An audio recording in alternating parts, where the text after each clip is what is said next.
Last night, there was a major escalation in this war. So the Israelis have bombed the Iranian oil fields. And in response, the Iranians now are attacking the energy infrastructure of the GCC. Okay, so let's have a look at what this attack looks like. This is Qatar.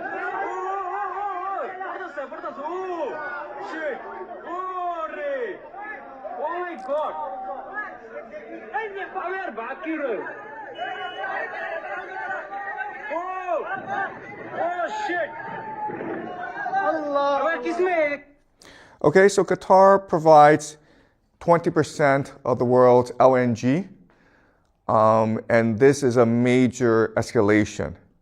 And again, as I pointed out last class, the entire strategy of Iran is to destroy the global economy, okay? And this is how it would do so.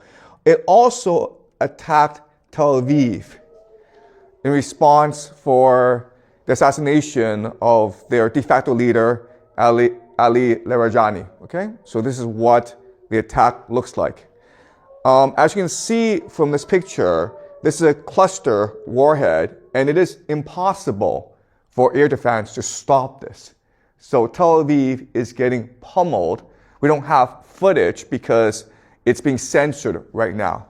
And you would think that the Israelis would want this war to end as soon as possible because Tel Aviv and other cities are getting destroyed in this war.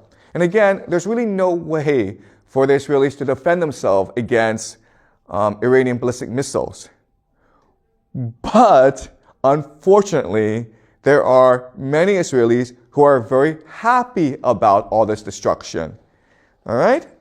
And so this is one of the more influential rabbis in Jerusalem.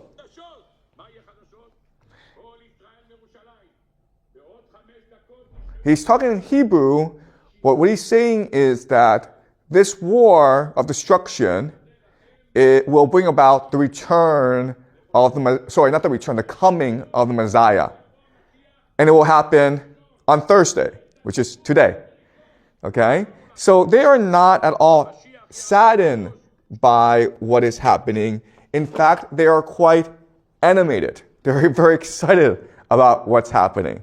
So again, you cannot look at this war from a geopolitical lens. You have to look at it from an eschatological perspective. All right?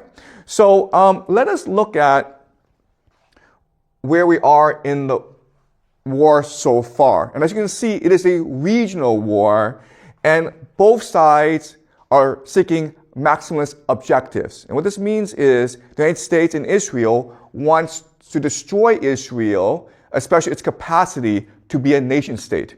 And so right now, the Americans and Israelis are attacking their leadership, decapitating their leadership, as well as targeting their economy. And later on, as this war progresses and escalates, they will start to target civilian critical infrastructure, including water.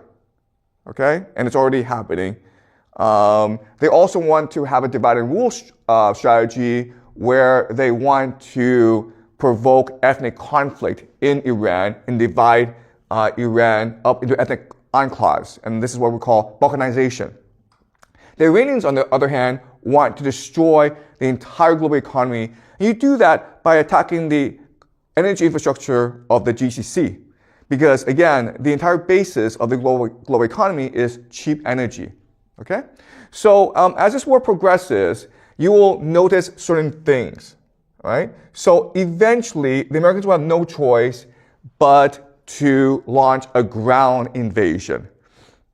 And one possible attack vector is here, which is Karg Island.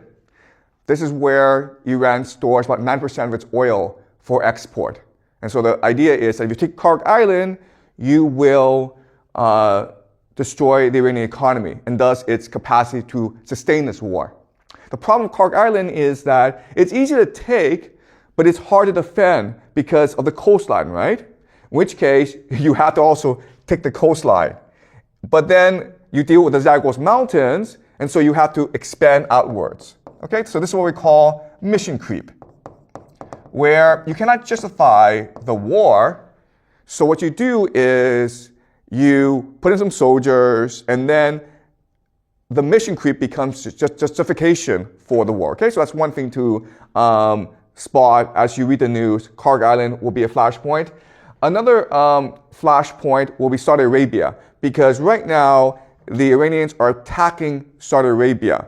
Now, what Saudi Arabia can do is declare war on Iran. And this is important because Saudi Arabia has a mutual defense pact with Pakistan, so that if any are attacked, the other is obligated to come to each other's defense. Okay? This is important because, as you can see, Pakistan opens up the eastern front. Okay? So it's possible the Americans can attack from the east. The other thing that's important is that Pakistan has nuclear weapons.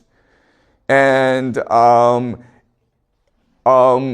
it is possible nuclear weapons are used. I strongly believe tactical nuclear weapons will not be used, okay? But once Pakistan is in the war, nuclear warheads are now at play.